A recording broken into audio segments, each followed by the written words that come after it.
할렐루야. 하나님 말씀 봉독해 올립니다.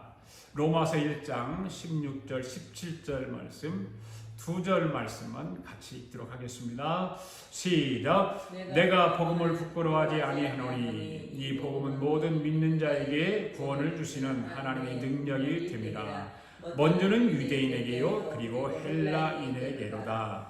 복음에는 하나님의 의가 나타나서 믿음으로 믿음에 이르게 하나니 기록된 바 오직 의인은 믿음으로 말미암아 살리라 함과 같으니라. 아멘. 기도드리겠습니다. 살아계신 하나님 아버지 감사합니다. 오늘 거룩하고 복된 주일을 우리에게 허락하여 주시고 주님을 찬양하며 예배할 수 있도록 예배자로 세워주심을 감사드립니다.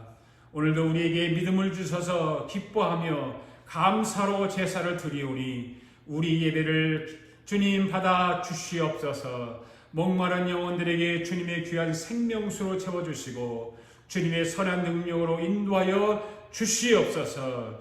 오늘 예배를 통해서 그동안 경험하지 못한 은혜를 부어주시고 노하기를 더디하시는 주님의 크신 사랑과 선하심으로 우리를 인도하시고 예배 가운데 성령이 임하게 하여 주시옵소서. 오늘도 십자가의 사랑에 흠뻑 젖게 하여 주시고 성령님 오늘도 아버지 하나님 우리 모두를 떠나지 마시고 항상 우리 모두를 붙잡아 주옵소서. 우리의 생각을 지켜주셔서 다시는 나의 생각 속에 빠지지 말게 하시고 오직 복음을 통해 주님만 생각할 수 있도록 성령님께서 인도하여 주시옵소서. 십자가의 사랑으로 감싸 주시옵소서. 하나님 아버지 오늘도 성령의 역사를 통해서 말씀 가운데 병든 자를 고쳐주시고 눌린 자에게 자유함을 허락하여 주시고 무거운 짐을 진 자의 짐을 다 풀어 주시옵소서. 하나님의 말씀이 오늘도 우리의 삶에 실감날 수 있도록 역사하여 주시옵소서. 감사드리며 예수님의 이름으로 기도하옵나이다. 아멘. 할렐루야. 우리 서로 인사하시기 바랍니다. 하나님은 우리 가운데 함께 계십니다. 하나님은 살아계십니다. 하나님이 저와 여러분을 사랑하십니다. 할렐루야. 아멘. 뉴욕에 있는 뉴욕 대학병원의 프레드 앱스타인 박사라고 하는 신경외과 의사분이 한 분 계시는데 잘생겼어요. 이분은요. 참 신경외과 분야에서는 이분이 세계 최고의 권위를 받는 그런 의사라고 합니다. 그가 쓴 책이 하나 있는데 어떤 책이냐면 우리나라 말로도 번역되어 있는 책인데 If I get to 5라고 하는 거죠. 무슨 말이 내가 5살이 되면이라고 하는 책의 제목입니다. 하루는 그 병원 응급실에서 나옴이라고 하는 이름을 가진 4살짜리 여자아이가 들것에 실려왔답니다. 의식을 잃은 채로 혼수 상태에 빠져 있었는데 그 뇌 속에 있는 종양 때문에 동맥이 파열되어서 뇌출혈이 일어났던 것입니다. 의학적으로 살릴 가능성이 없다는 판단이 들었던 거죠. 그런데 다행스럽게도 수술이 잘 되어서 나오미라고 하는 이 어린아이가 의식을 회복하게 되었답니다. 그 아이는 머리에 붕대를 칭칭 감고 있었는데 그저 그의 눈과 입과 코만 살짝 드러내놓고 병원실에 누워있는 것입니다. 그런데도 이 나오미의 두 눈은 참으로 생기가 넘쳐 흘렀다고 합니다. 그는 매일 자기를 진찰하러 들어오는 이 앱스타인 박사에게 자기의 꿈을 이야기하는 거죠. 무슨 말을 했냐면 선생님 제가 5살이 되면은요 줄넘기 하는 법을 배울 거예요. 뒤로 넘는 법도 배울 거예요. 이렇게 이 5살 먹은 더 어린아이가 5살이 되면 이렇게 하겠다는 것입니다. 그래 이 나오미라고는 어린아이가 매일 두 눈을 반짝거리면서 자기 앞날의 꿈을 이 앱스타인 박사에게 들려주는 거예요. 그러면서 또 얘기하는 거예요. 볼 때마다 선생님 제가 5살이 되면은요 2발 자전거 타는 법을 배울 거예요. 다음 날 또 달라졌어요. 선생님 제가 5살이 되면 오빠처럼 만화책도 읽을 거예요. 그렇게 이 앱스타인 박사가 진찰하러 들어오는 시간마다 이 나오미라고 하는 어린아이가 이렇게 내가 5살이 되면은요 이렇게 할 거예요, 이런 것을 할 거예요, 이것을 배울 거예요, 이런 것을 배우고 싶어요, 이런 이야기를 계속해서 들려주는 것입니다. 물론 이 나오미라고 하는 어린아이는 자신도 본능적으로는 자기가 4살을 넘기기 어렵다는 사실을 알고 있을 가능성도 있겠죠. 그렇지만 그는 극히 그런 극한 상황 속에서도 절망하지 않았다는 것입니다. 매일 희망의 싹을 띄우기 위해서 몸부림을 쳤던 것이죠. 의학적으로는 가능성이 없다고 판단되었던 이 나오미였던 것입니다. 그러나 이 나오미는 그 후에 기적적으로 건강을 회복하게 되었고 치료가 되어서 25년, 30년이 지난 후에 어느 가게 점원이 되어서 오늘도 활기찬 삶을 살아가고 있다는 이야기죠. 이 앱스타인 박사는 나오미의 삶을 보면서 오히려 자기가 의사인데 의사인 자기가 산다는 것이 무엇이고 삶의 진정한 용기가 무엇이며 건강하다고 하는 의미가 무엇인지를 많이 깨달았다라고 하는 이야기입니다. 사랑하는 성도 여러분, 우리도 살아가다 보면 이런저러한 환란의 바람이 불어올 때가 있습니다. 이 4살짜리 꼬마 나오미가 절망하지 않고 희망의 줄을 붙들고 용기 있게 살아서 인생의 승리를 일궈내었다면 죽을 수밖에 없는 그런 환경에서 절망을 잃지 않고 희망의 줄을 갖고 그렇게 살아났었다면 복음을 알고 복음을 믿으며 하나님의 자녀들인 우리들이야말로 더할 나위가 없지 않을까요? 바로 십자가의 복음의 사랑을 알 때와 모를 때의 차이는 하늘과 땅 차이만큼 크다고 하는 것입니다. 오늘은 믿음으로 믿음에 이르게 하는 이 복음이라고 하는 말씀을 여러분 우리 함께 공부하려고 하는데 여러분 복음이라는 것이 무엇일까요? 복음이라고 하는 것은 하나님의 살아계심을 믿는 것입니다. 할렐루야. 여러분 하나님이 살아계심을 믿습니까? 여러분 복음의 시작은 하나님이 살아계신다는 것을 인정하는 것부터 시작하는 것입니다. 이것을 로마서 말씀에서는 믿음으로 믿음에 이르게 한다라고 되어 있습니다.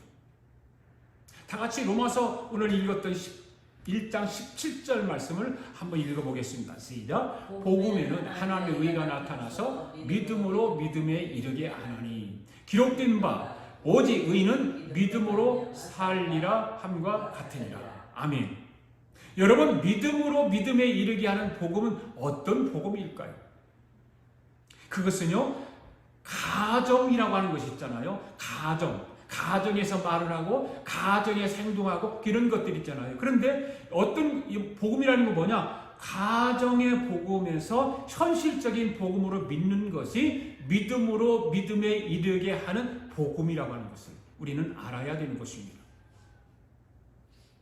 우리는 복음이라고 하는 것을 현실적인 내 삶 속에서 이루어지는 그것을 믿는 거예요. 그것이 믿음으로 믿음에 이르게 한다 그 말입니다. 그래서 교회 오면 무조건 하고 입을 열고 아멘도 하고 또 큰 소리로 기도도 하고 입을 소리내어서 찬양도 부르고 큰 소리로 부르고 하지 않습니까? 그러니까 교회에 오면 목사님들이 주여 믿음을 주시옵소서 라고 고백하게 하는 거예요. 한번 따라합시다. 주여 믿음을 주시옵소서. 이렇게 교회에 온 목사님들이 성도들로 하여금 입을 크게 열어서 기도도 하게 하고 찬송도 하게 하고 성경도 읽을 때 큰 소리로 소리내서 읽도록 하는 것입니다. 많은 기독교인들이 입을 열지 않는다는 거죠. 기도도 입을 크게 하지 않습니다. 찬송도 그냥 내가 감동이 되어서 찬송의 가사가 주는 내가 받은 구원 때문에 감동이 되어서 찬송을 부르는 것이 아니라 그냥 형식적으로 입을 열지 않기 때문에 그 안에는 입을 열지 않는다는 것이 무엇일까요? 내 안에 아직도 내 이성적인 생각과 감성적인 생각에 빠져 있다 그 말입니다. 복음이 나를 지배하고 복음이 나를 정말로 함께 역사한다라고 하는 것을 생각하지 않고 그냥 내 이성과 감성이 나를 주장하게 하고 있다는 거예요. 아직도 거기에서 빠져나오지 못하고 있다 그 말입니다. 그리고 착각하는 거예요. 내가 교회 오면 내가 예수 믿고 지금 내가 복음을 받아들였으니까 여기 내가 내 감성적인 생각, 이성적인 생각에서 나는 빠져나왔다라고 생각하는 것입니다. 착각인 거죠. 그리고 누가 물어보면 자기는 기독교인이라고 말을 합니다. 여러분 솔직히 여러분의 생각과 싸움에서 이기고 있냐 그 말이에요. 여러분들이 지금 생각을 하고 있습니다. 여러분들이 지금 예배를 드리고 있지만 여러분이 생각을 지금 예배에 집중해서 하나님만 바라보고 예수 그리스도를 생각하면서 말씀을 생각하면서 예배 드리는 것이 아니라 여러분의 생각에 지금 무엇들이 여러분들 안에 있어서 싸우고 있느냐 그 말이에요. 여러분 여러분의 이성적인 생각과 감성적인 생각과 이런 것들하고 싸워서 이기기를 바랍니다. 그리고 꼭 말씀을 복음을 붙잡으시기를 바랍니다. 그러면 두 번째 복음은 어떤 것일까요? 두 번째 복음이라고 하는 것은 하나님이 천지를 창조하신 것을 믿는 것입니다. 할렐루야. 살아계신 하나님이 천지를 창조하신 것을 믿는 것입니다. 여러분 믿습니까? 하나님이 천지를 창조하신 것을 믿습니까? 할렐루야. 요한복음 1장 말씀 한번 읽어볼까요? 시작. 태초에 말씀이 계시니라. 이 말씀이 하나님과 함께 계셨으니 이 말씀은 곧 하나님이시라. 그가 태초에 하나님과 함께 계셨고 만물이 그로 말미암아 지은 바 되었으니 지은 것이 하나도 그거 없이는 된 것이 없느니라. 할렐루야. 여러분 하나님이 살아계신 것을 믿는 것이 복음의 첫 번째 단계라면 복음의 두 번째 단계는 천지를 창조하신 분이 하나님 즉 예수 그리스도라고 하는 것을 믿는 거예요. 할렐루야. 누구로 말미암아 만물이 창조되었습니까? 하나님. 방금 읽은 요한복음에서는 그라고 되어 있어요. 그라고. 그죠? 그가 태초에 하나님과 함께 계셨고 그렇죠? 네. 그가 누구일까요? 바로 예수 그리스도입니다. 만물을 지은 것이 예수님이 없이는 하나도 된 것이 없습니다. 그 다음에 세 번째 복음은 어떤 것일까요? 세 번째 단계에는 천지를 창조하신 하나님이 인간으로 오셨다고 하는 것을 믿는 것입니다. 하나님이 사람으로 오셨다는 걸 믿는 거예요. 할렐루야. 여러분 천지를 창조하신 하나님이 사람으로 이 땅에 오셨다는 사실을 믿습니까? 그 인간이 누굽니까? 예수 그리스도. 할렐루야.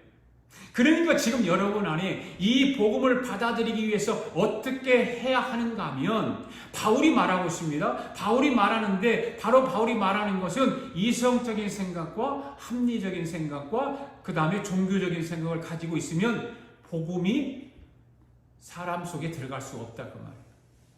이런 생각으로 가득 차 있는 사람 속에로 복음은 들어갈 수가 없습니다. 자, 고린도후서 10장 4절 말씀 한번 읽어보겠습니다. 시작. 우리의 싸우는 무기는 육신에 속한 것이 아니요 오직 견고한 진도 무너뜨리는 하나님의 능력이라. 할렐루야. 우리가 싸우는 무기는 육체가 아니라는 거죠.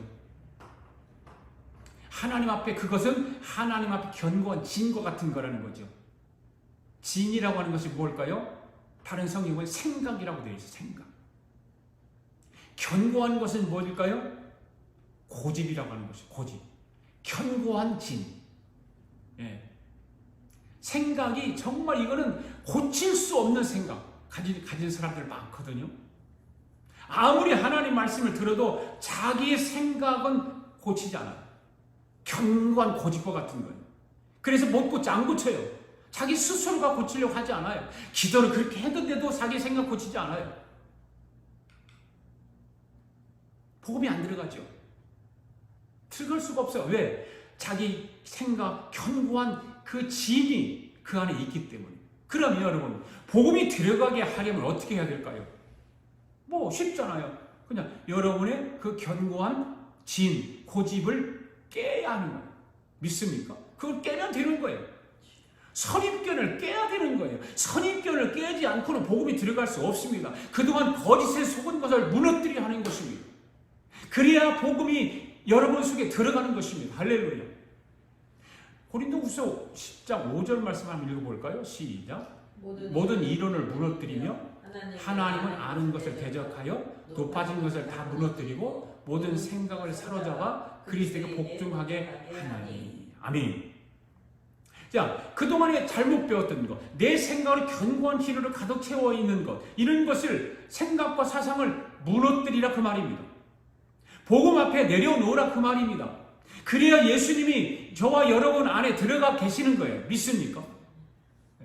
그래야 예배 드리는 것도 기쁨이 있고 감사가 있고 감격이 있고 감동이 있고 하나님 말씀이 들려지면 그 말씀을 통해서 내 잘못된 생각들을 하나씩 깨트려가고 그래 감동의 눈물이 내 눈에서 흘러나오고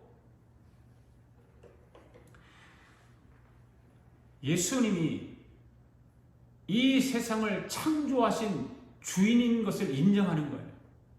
여러분 인정하십니까? 예수님이 이 세상을 창조하신 주인인 것을 여러분은 인정하고 믿습니까? 여러분이 예수님이 사람으로 오셨다는 것을 믿습니까? 할렐루야. 그렇다면 네 번째, 하나님으로부터 온 예수님이 십자가에 죽었다는 것을 믿는 거예요. 복음이라고 하는 복음의 네 번째는 예수님이 십자가에 죽었다는 것을 믿는 거예요. 자, 빌립보서 2장 8절 말씀 한번 읽어봅시다. 시작. 사람의 모양으로 나타나사 자기를 낮추시고 죽기까지 복종하셨으니 곧 십자가에 죽으십니다. 누가 사람의 모양으로 나타나셨어요? 하나님이죠. 하나님이 새 사람의 모양으로 나타나신 거예요. 그분이 예수 그리스도라 그 말이에요. 바울은 믿음으로 믿음에 이르게 하는 복음인 이 십자가의 도를 알고 난 이후로 어떻게 했습니까? 자기 자신의 생각들이 잘못되었다는 것을 알게 된 거예요. 할렐루야. 오늘 저와 여러분도 알게 되기를 바랍니다. 예. 그동안에 내가 생각하고 내가 여러 가지 일들을 했던 것이 잘못되었다는 것. 복음을 알면 그것이 잘못되었다라고 하는 것을 알게 되게 되어 있습니다. 바울이 그랬듯이. 오늘 저와 여러분도 꼭 알게 되기를 바랍니다. 8절 말씀, 3장 8절 시작. 또한 모든 것을 해로 여김은 내 주 그리스도 예수를 아는 지식이 가장 고상하기 때문이다.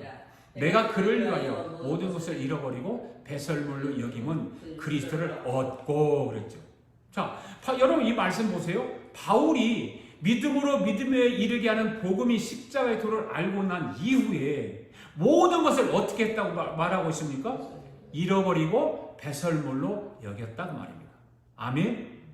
바울이 그랬다면 오늘 우리도 그렇게 믿음으로 나가야 되지 않겠습니까? 그렇게 신앙생활 해야 되지 않겠습니까? 여러분 믿음으로 믿음에 이르게 하는 십자가의 도인 복음을 믿어야 되는 것입니다. 할렐루야. 이 복음을 믿습니까?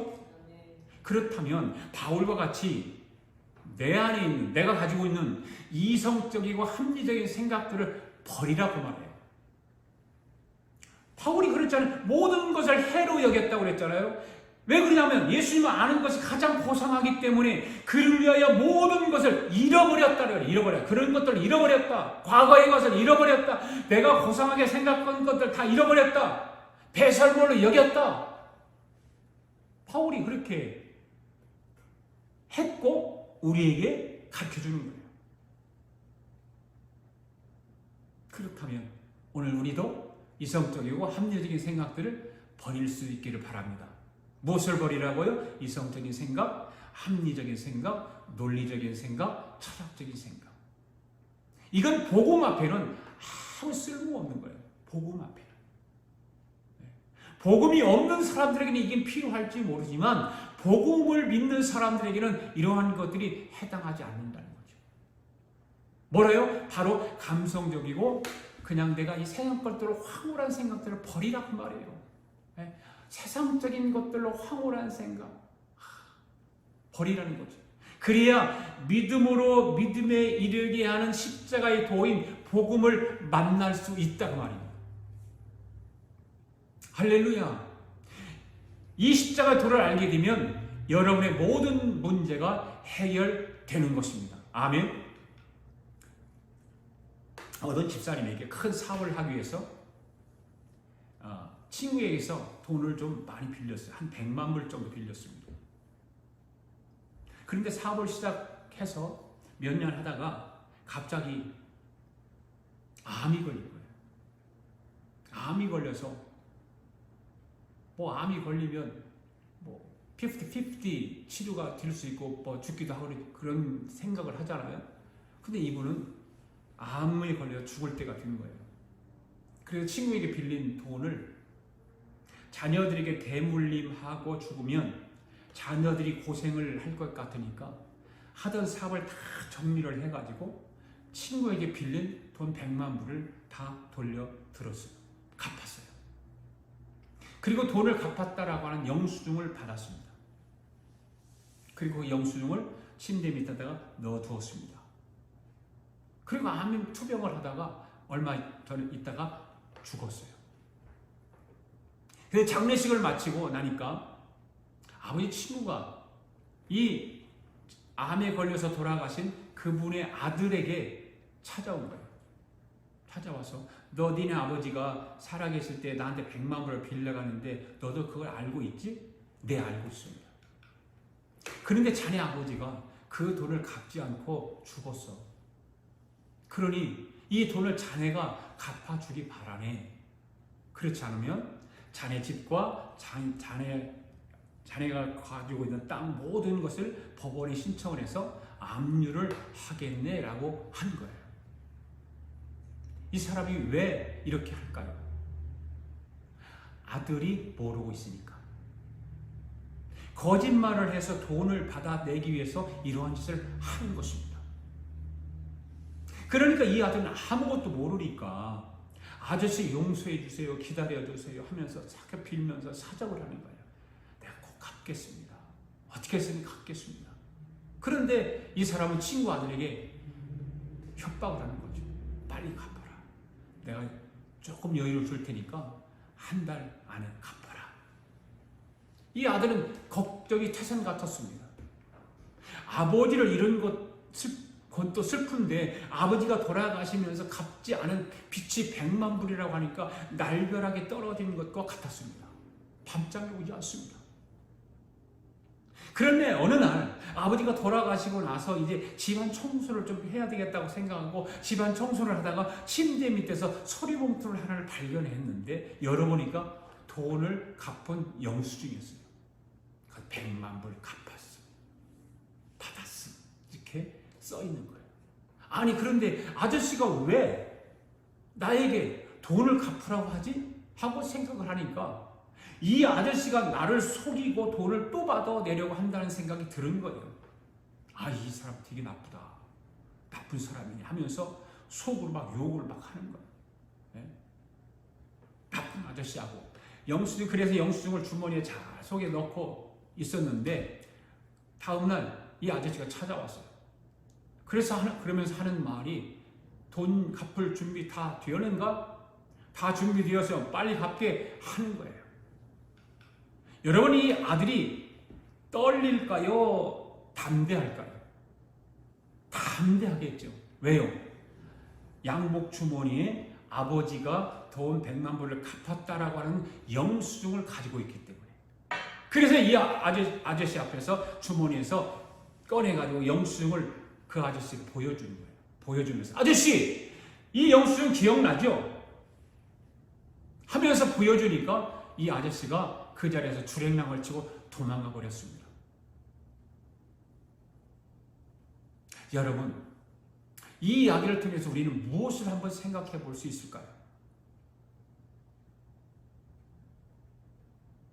무엇을 한번 생각해 볼까요? 복음과 한번 연결해서 생각해 보면 얼마나 좋겠습니까? 우리 주님이 십자가에 흘리신 보혈의 피 내용 속에 저와 여러분의 모든 실수, 저주, 질병, 모든 것을 이 십자가에서 피 흘려 죽으심으로 다 갚아주셨다는 거죠. 예수님이 다 갚아주신 거예요. 예수님이 채찍에 맞음으로, 피 흘림으로 다 갚아주신 거예요. 그러면 예수님이 다 갚아주셨다는 영수증은 어디에 있느니까? 어디에 있을까요? 그 영수증이 무엇일까요? 바로 하나님의 말씀이 기록된 성경인 것입니다. 성경에 다 기록되어 있습니다. 아멘. 그러니까 앞으로 여러분에게 질병이 온다든지 가난이 온다든지 고통이 와서 쩔쩔 매서는 안 된다 그 말입니다. 두려워해서는 안 된다 그 말입니다. 사탄은 말입니다. 우리에게 이 모든 질병과 가난과 고통과 저주를 가져다 주기 때문에 오늘 저와 여러분은 우리 예수님께서 십자가의 보혈의 피를 흘리시면서 모든 문제, 질병, 가난을 해결해 주셨기 때문에 우리는 담대해야 되는 것입니다. 왜? 영수증이 성경에 있기 때문에. 그러니까 여러분에게 질병이 찾아오고 가난과 저주와 고통이 오면 어떻게 할까요? 염려 근심하지 말고 우리는 무엇을 가지고 이 사단을 물리쳐야 될까요? 우리에게 영수증이 있기 때문에 말씀을 들이대고 그 사탄을 물리쳐야 되는 것입니다. 기록된 성경을 들이대고 물리치는 것입니다. 할렐루야. 그러니까 하나님 말씀이 기록된 성경을 들이대면서 우리는 외칠 줄 알아야 되는 거예요. 담대함이 있어야 되는 거예요. 야, 이 사탄아, 물러가라! 우리 예수님께서 이미 십자가에서 보혈의 피를 흘려주심으로 다 해결되는데 왜 또 왔어? 물리치면서 사탄 꼼짝 못하고 주랭랑을 치게 한 거예요. 예수 그리스도의 이름으로 물리치면 사탄 원수 마귀는 주랭랑을 치고 한 길로 왔다가 7길로 떠나가는 줄로 믿습니다. 이것을 무엇이라고 하는가 하면 바로 복음이라고 하는 거예요. 복음의 능력이 그만큼 위대한 것입니다. 여러분이 이것을 무엇이라고 하는 복음이라고 하는 거죠. 아멘. 그러니까 여러분에게 사단이 장난치면 어떻게 하라고요? 하나님 말씀을 들이대라고. 사탄아, 예수 이름으로 명하노니 물러가라 외치는 거죠. 여러분이 아픕니까? 아픈데 손을 대시고 그렇게 외쳐요. 사단아, 내가 예수 이름으로 명하노니 나에게서 물러가라, 떠나가라 외치는 거예요. 그러면 치유될 줄로 믿습니다. 이 복음을 읽고 살아가면 여러분의 삶은 마귀한테 쩔쩔 매면서 살아가게 되는 거예요. 이 복음의 능력을 의지하지 않고 이 복음의 능력을 그냥 대충 시원찮게 그거를 받아들이고 내 안에 삶을 변화 안 시키고 살아가면 여러분 사탄 마귀에게 쩔쩔 매며 살아가는 거예요. 여러분 꼭 이 복음을 가슴속에 품고 새 예루살렘까지 들어갈 수 있기를 바랍니다. 할렐루야. 그 다음 믿음으로 믿음에 이르게 하는 복음의 5번째는 뭘까요? 예수님의 부활을 믿는 것입니다. 그뿐만 아니라 예수님의 부활을 믿는 반면에 우리도 부활할 것을 믿는 것입니다. 할렐루야. 요한복음 11장 25절 26절 한번 읽어볼까요? 시작. 예수께서 이르시되 나는 부활이요 생명이니 나를 믿는 자는 죽어도 살겠고 무릇 살아서 나를 믿는 자는 영원히 죽지 않느니라. 이것을 네가 믿느냐? 여러분 믿습니까? 네. 사랑하는 성도 여러분, 예수님께서 3일 만에 부활하셨다는 사실을 믿습니까? 다시 한번 묻습니다. 예수님께서 십자가에 달려 돌아가셨다가 3일 만에 부활하셨다는 사실을 믿으십니까? 할렐루야. 여러분 예수님의 부활은 엄청난 역사적 증거들이 많이 있습니다. 그러나 이런 역사적 증거들에 대해서 설명을 듣지 않고도 믿어질 수 있는 것은 성령이 내 안에 계시기 때문에 믿어지는 거예요. 할렐루야. 그래서 성령님이 내 안에 내조하는 것 굉장히 중요한 거예요. 왜? 믿어지게 하는 거기 때문에. 부활을 믿어지게 하고 내주를 위해 십자가에 죽으신 것 믿으시기도 하고 다 믿어지게 만드는 거예요. 성령이 내 안에 들어오게 되면 예수님의 부활이 저절로 믿어지게 되는 것입니다. 아멘. 그러면 예수님 부활과 내가 어떤 관계가 있는가 하는 것입니다. 어떤 관계가 있을까? 여러분 우리 인간은 죽으면 육체는 흙으로 돌아갑니다. 그렇죠? 인간의 육체는 흙으로 왔기 때문에 죽으면 흙으로 돌아갑니다. 그럼 영혼은 어디로 가느냐 그 말이죠. 영혼은 하나님께로부터 왔기 때문에 영혼은 하나님께로 가는 것입니다. 할렐루야. 예수를 믿지 않는 사람들은 유황불이 펄펄 끄는 지옥으로 가는 거예요. 네. 그러나 믿음으로 믿음에 이르게 하는 십자가의 복음을 알고 예수 그리스도의 그 구세주로 믿는 사람들의 영혼은 하늘나라로 가는 것입니다. 그런데 거기서 영원히 사는 것이 아니라 우리가 죽으면 일단 하늘나라로 가지만 그래서 거기 살다가 주님이 재림하실 때 하늘나라에서 살고 있는 자들을 주님이 데리고 다시 이 땅에 오시는 거예요. 왜 하늘나라에 있는 자들을 데리고 오실까요? 주님이 부활하신 것처럼 죽어있는 육체들을 부활시키기 위해서 다시 영혼을 데리고 오는다 그 말입니다. 믿습니까? 이게 복음이 놀라운 거예요. 그러니까 그냥 현찮게 생각하면 안 된다 그 말이에요. 우리 죽으면 영과 육이 분리되어서 영혼은 하늘나라에 육체는 땅으로 분리되어 있다가 부활하신 주님이 다시 오실 때에 영혼을 데리고 와서 육체를 부활시켜서 땅속에 묻혔든지 화장을 시켰든지 관계없어요. 네. 육체를 부활시켜서 다시 데리고 올라가는 거예요. 할렐루야. 이것이 어딜까요? 바로 세루살렘. 믿습니까? 세루살렘. 이런 찬양이 있잖아요. 한번 불러볼까요? 아름다운 그곳에서 구속받은 성도와 사랑하는 주를 만나 배울 때 주의 영광 노래하며 영원토록 살리라. 새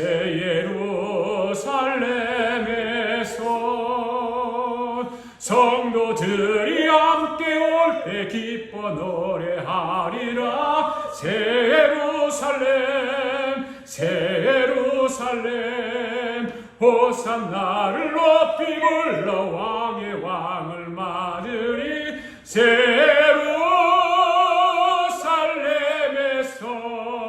예루살렘에서 아멘. 이것이 마지막 구원인 거예요. 마지막 구원. 할렐루야. 성경을 통해서 한번 확인시켜 드리겠습니다. 데살로니가 4장 13절 시작. 형제들아 자는 자들에 관하여 너희가 알지 못함을 우리가 원하지 아니하노니 이는 소망 없는 다른 이와 같이 슬퍼하지 않게 하려 함이라. 여기서 자는 자들은 죽은 자들을 말하는 것입니다. 예. 죽은 자들에 관하여 꼭 알아야 할 것은 뭘까라고 하는 거죠.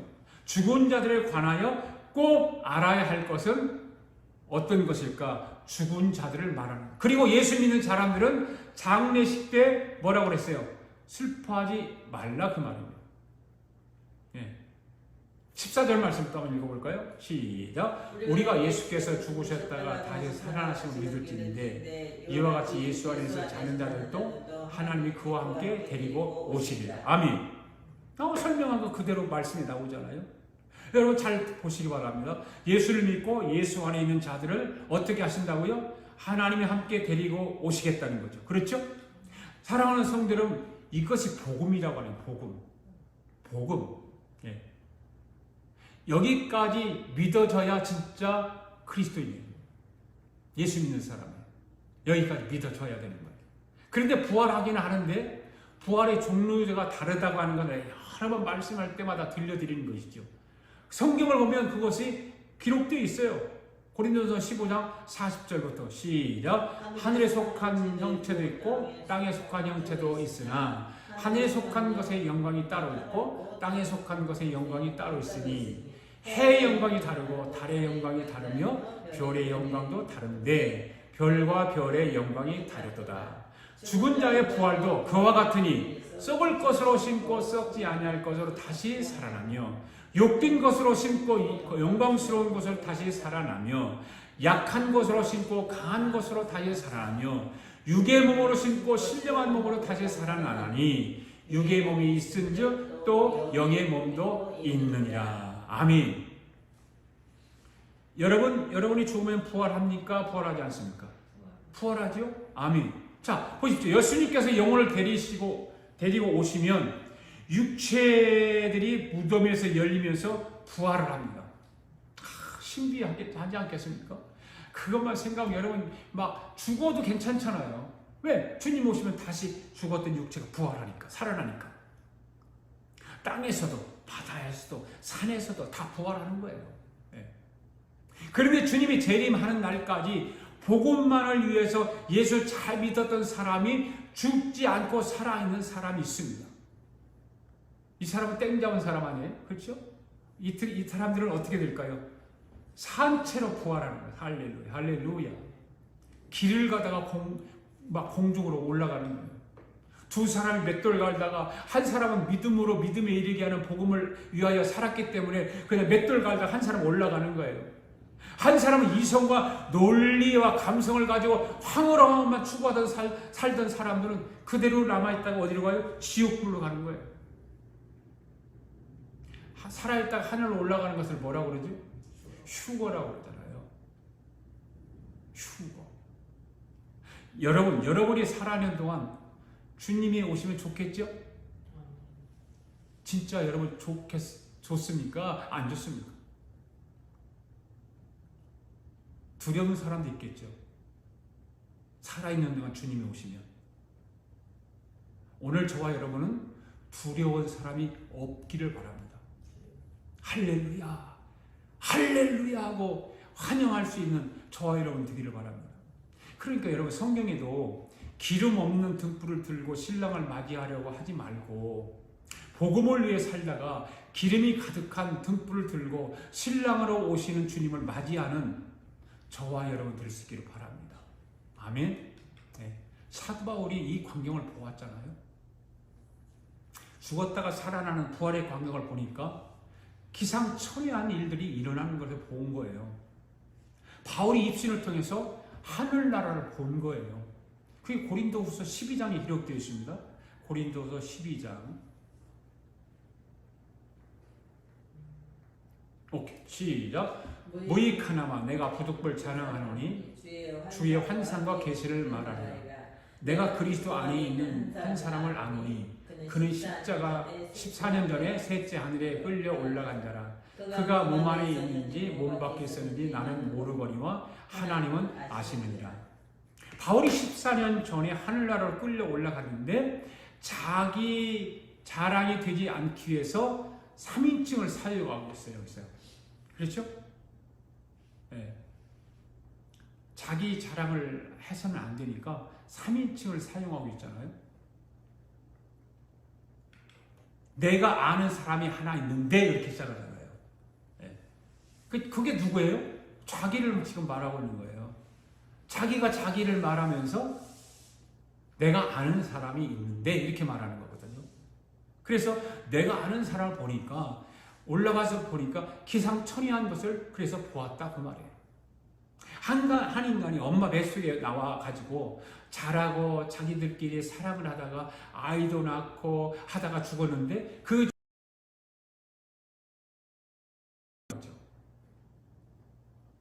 그때 보니까 부활해서 나오는 사람이 각각 다르더라. 바울은 이것을 이렇게 표현을 하고 있는 거예요. 하늘의 해의 부활과 달의 부활과 별의 부활과 별의 부활로 표현을 하고 있는 것입니다. 그렇다고 해처럼 생겨서 부활한다는 것이 아니라 부활의 광채가 부활의 영광이 해의 광채로 부활한다는 것을 바울이 설명하고 있는 것입니다. 그러니까 오늘 저와 여러분 가운데서도 죽었다가 해와 같은 광채처럼 부활하는 사람도 있다는 것을 여러분 기억하시기 바랍니다. 그리고 달의 광채처럼 부활하는 사람도 있을 것이고 별의 광채처럼 부활하는 사람도 있을 것입니다. 어떤 사람은 어떤 빛과 같을까요? 어떤 사람은 개똥벌레나 반딧불과 같은 그렇게 빛을 내는 광채를 내는 그런 부활하는 사람도 있을 거라 그 말이에요. 사람마다 모두 다르니까 다 다르니까. 그러니까 인간의 모든 마지막 결정체는 어디에서 끝나요? 부활에서 끝나는 거예요. 믿습니까?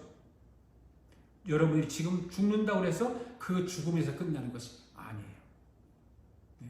한번 따라합시다. 우리도 부활해서 승리합시다. 아멘. 그러니까 여러분 이 땅에서 모든 삶의 경쟁은 지나가면 다 헛된 것이 되고 마는 거예요. 잠시 있다가 없어지는 거예요.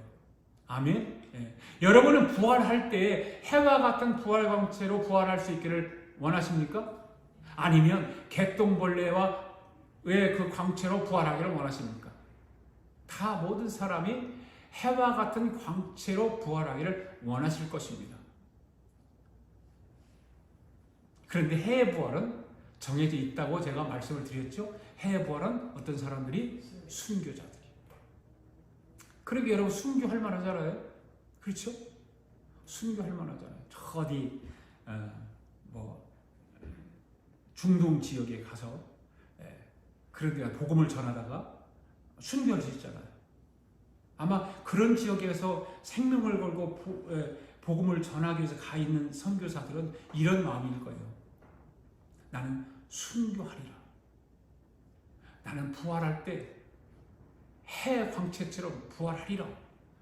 이런 믿음을 가지고 그러고 가서 순교 정신으로 복음을 전파하고 있지 않을까라고 생각을 합니다. 히브리서 11장 말씀을 읽어보겠습니다. 시작. 그들은 믿음으로 나라들을 이기기도 하며 의를 행하기도 하며 약속을 받기도 하며 사자의 입을 막기도 하며 불의 세력을 멸하기도 하며 칼날을 피하기도 하며 연약한 가운데서도 강하게 되기도 하며 전쟁이 용감하게 되어 이방 사람들의 진을 물리치기도 하며. 여러분 보십시오. 이 히브리서 11장에 있는 말씀을 잘 보십시오. 어떤 사람은 더 좋은 부활을 얻고자 하여 악형을 받는데 피하지 않았다는 거죠. 이 말은 뭔 말이에요? 순교를 피하지 않았다 그 말이에요. 생명을 걸었다 그 말이에요. 나라와 민족을 위해서 생명을 걸었던 사람들, 우리의 선배들, 주기철 목사님이라든지, 그렇죠? 손양원 목사님이라든지, 이런 분들은 나라를 위해서 순교를 각오한 사람들 아니에요? 복음을 위해서. 그래서 여러분, 초대교회 교부들은요, 기상천외한 일들이 있었어요. 초대교회 교부 시대를 공부해보면 그 시대는 예수님 시대, 사도 시대, 속사도 시대, 이러한 시대였잖아요. 그리고 교부 시대 때에 이레니우스라든지 터툴리안이라든지 오리겐이라든지 이런 교부 시대는 엄청난 그런 신앙들을 가지고 있죠. 그때는 지금의 예배 문화는 전혀 달랐겠죠. 그때는 100% 방언을 했다고 합니다. 오늘 예배에 참여한 모든 성도들은 100% 방언할 수 있기를 바랍니다. 이 방언 기도한다고 하는 것은 정말로 중요한 거예요. 방언을 받아야 되는 거예요. 우리 침례교회에서는 방언 받는 것을 거부하죠. 그때만 있었다는 거죠. 지금 그러면 성경이 거짓말이잖아요. 지금도 방언하는 사람들이 있고 방언을 하는데, 제가 설교를 하면서 이런 이야기를 할 때 언제 저희 어머니 얘기를 많이 합니다. 저희 어머니 권사님이 돌아가셨는데 천국에 가시는데 기도를 많이 하실 때 보면 어려서 시골에 초등학교 집에서 사는데 방 2칸짜리 집에서 사는데 기도 받으러 오는 사람들이 계속 왔어요. 하루에 막 몇 사람씩 계속 며칠 동안 줄을 이어서 찾아왔어요.